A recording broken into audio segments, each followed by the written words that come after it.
प्यारे देशवासियों, नमस्कार। आप सबको मालूम है, महिला सुरक्षा हमारे देश के लिए बहुत बड़ी चुनौती है। बहुत बड़ी चुनौती है। सरकार बार बार सीना ठोक करके वायदे तो करती है महिला सुरक्षा के, लेकिन उसके बाद गहरी नींद में सो जाती है। सरकार को कोई फिक्र नहीं है। ये बार बार आए दिन हमारी बहन बेटियों की इज्जत के साथ खिलवाड़ हो रही है। इसी की चिंता संतोष मलिक जी, यानी मतदाता जागृति संगठन जो आपका एनजीओ है, उसकी राष्ट्रीय अध्यक्षा हैं संतोष मलिक जी, बहुत दुख प्रकट किया उन्होंने, बहुत चिंता प्रकट की है। कल का एक बहुत ही शर्मनाक फैसला इलाहाबाद हाईकोर्ट के जज का, यानी अब देखिए, मैं बार बार मैं बोलता हूं, मैं जुडिशरी का, माननीय न्यायालय का मैं बहुत सम्मान करता हूं, बहुत सम्मान करता हूं।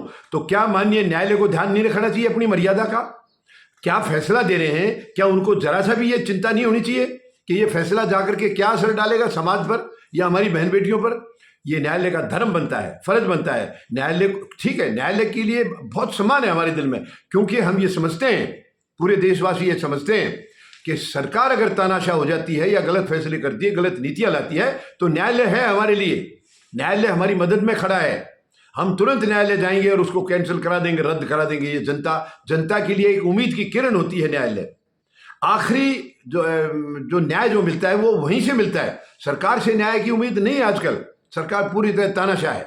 सरकार को केवल अपनी फिक्र है, अपनी कुर्सी की फिक्र है या चंद मुट्ठी भर अपने दोस्तों की। सरकार को बाकी देश की, देशवासियों की, गरीब की, मजदूर की किसी की फिक्र नहीं है।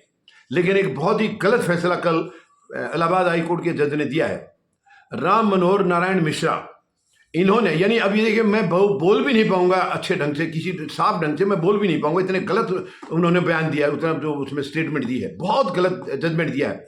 यानी कुछ लोगों ने, दो लोगों ने एक बच्ची को लिफ्ट दी है, माइनर बच्ची है, माइनर बच्ची को उसको लिफ्ट दिया है और आगे कहीं पुल पर ले जाकर के उस बच्ची, क्योंकि इनकी कोई घटिया नीयत थी, इसकी नीयत में खोट था इनकी, में लिफ्ट देते टाइम ही इनकी नीयत में खोट था। और कितनी शर्मनाक बात है, उन्होंने वहां से उस बच्ची को, यानी नीचे धकेलने, नीचे पुलिया है उसके नीचे ले जाने को खींच करके लेके गए वो, और उसके बाद उनके प्राइवेट पार्ट्स पर गलत तरीके से छुआ है।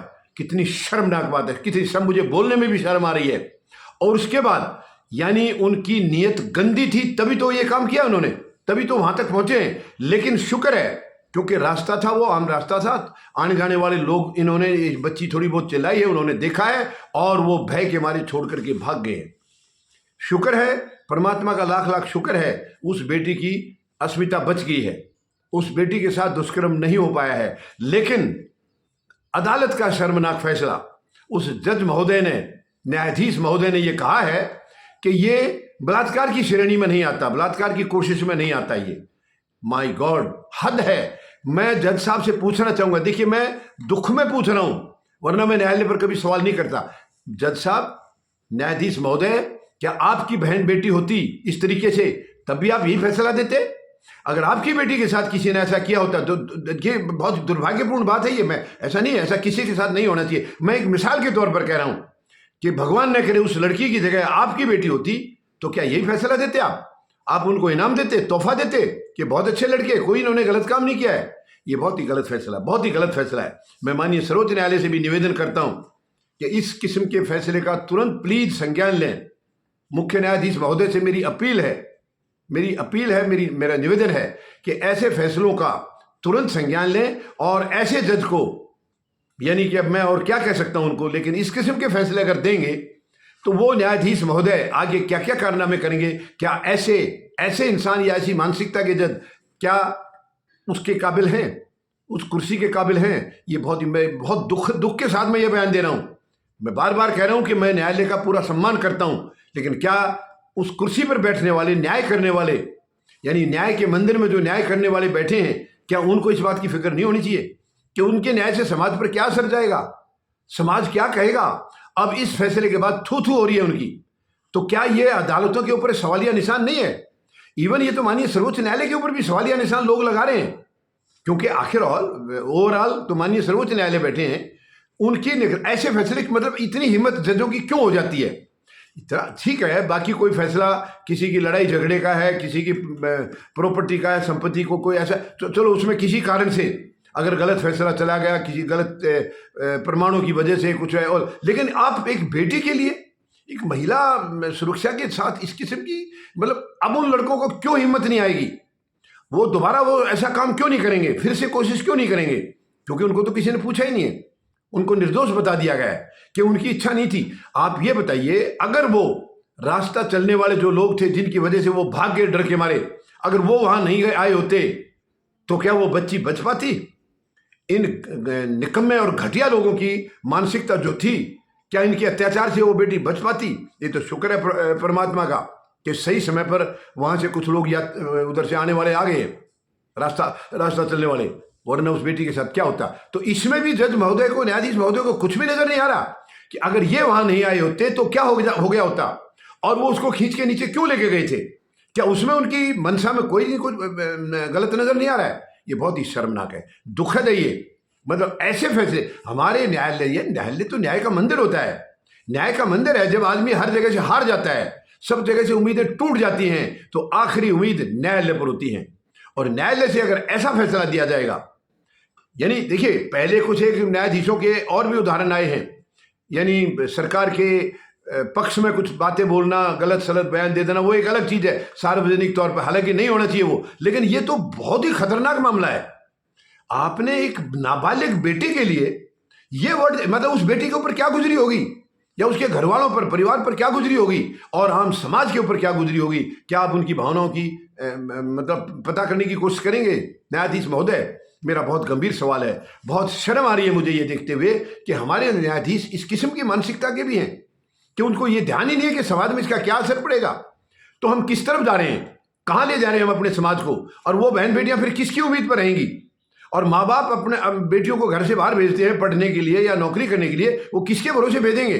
सरकार से उनको कोई उम्मीद नहीं है, क्योंकि सरकार ने आज तक केवल, प्रधानमंत्री महोदय 56 इंच का सीना बताते हैं, 5 और 6 यानी कि 56। अब मुझे नहीं मालूम उनका सीना केवल 5 इंच का है या केवल 6 इंच का है, या दोनों को जोड़ दें तो 11 इंच का है, मुझे नहीं पता इस बात का, लेकिन वो 56 इंच का तो नजर कहीं नहीं आया है। इन्होंने बहुत बड़ा नारा दिया था बेटी बचाओ का। क्या प्रधानमंत्री महोदय पीछे मुड़कर देख रहे कभी कि बेटियों के साथ क्या हो रहा है? क्या उन्हें कभी फिक्र हुई है?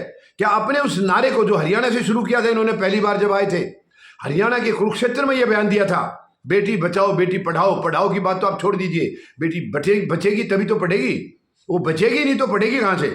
तो प्रधानमंत्री महोदय, इस किस्म के जो कारनामे हो रहे हैं जगह जगह, ऐसी गलत मानसिकता लोगों की क्यों हो रही है?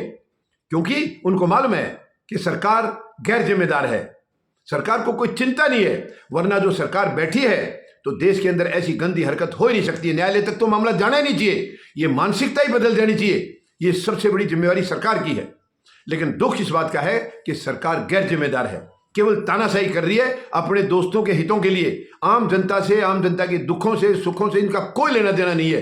कौन भूखा है, कौन प्यासा है, किसके साथ अन्याय हो रहा है, अत्याचार हो रहा है, इनको कोई लेना देना नहीं है। इनको लेना देना है केवल इनकी सरकार बरकरार रहे, इनकी सरकार कैसे भी चलती रहे, केवल वो फिक्र इनको और किसी चीज का फिक्र नहीं है। कोई इनके बारे में गलत कहे, सही कहे, कोई चिंता नहीं है, क्योंकि आजकल वोटें जो है ईवीएम से मिली जाती हैं, फिर जनता से इनको क्या लेना देना है? तो ये बहुत ही शर्मनाक है, बहुत ही दुखद है। मैं माननीय सर्वोच्च न्यायालय से निवेदन करूंगा, अपील करूंगा, मुख्य न्यायाधीश महोदय से हाथ जोड़ के निवेदन करता हूं, कृपया ऐसे जजों पर लगाम लगाएं, इस किस्म के फैसले देने पर लगाम लगाएं। ये देश के लिए बहुत ही बदनामी का, यानी आप देखिए दूसरे देशों में क्या संदेश जाएगा कि भारत में इस किस्म की मानसिकता के भी न्यायाधीश बैठे हैं जिनको बहन बेटियों के लिए इतनी भी परवाह नहीं है। वो कैसे फैसला दे दे? उस कुर्सी के साथ कैसे न्याय किया इन्होंने, पद के साथ कैसे न्याय किया? ये बहुत ही शर्मनाक है, बहुत ही गलत है। हर तरफ थू थू हो रही है इस बयान के बाद में। तो मैं मुख्य न्यायाधीश महोदय से फिर से अपील कर रहा हूं, और मुझे उम्मीद है कि न्यायाधीश महोदय को जरूर इसके लिए सबक देंगे, इस फैसले के लिए सबक देंगे, क्योंकि ये हमारी बेटी की अस्मिता का सवाल है, महिला सुरक्षा का सवाल है। और मैं बाकी महिला संगठनों से भी मैं निवेदन करूंगा, आपको भी इस फैसले का कड़ा विरोध करना चाहिए, कड़ा विरोध करना चाहिए। और ये हो, एक ऐसी मिसाल कायम हो कि दोबारा से कोई भी न्यायाधीश इस किस्म का फैसला ना करे। कम से कम बहन बेटियों की इज्जत के खिलाफ तो उनको फिक्र होनी चाहिए, उनको चिंता होनी चाहिए, जबकि उनको पता है कि देश का माहौल क्या है।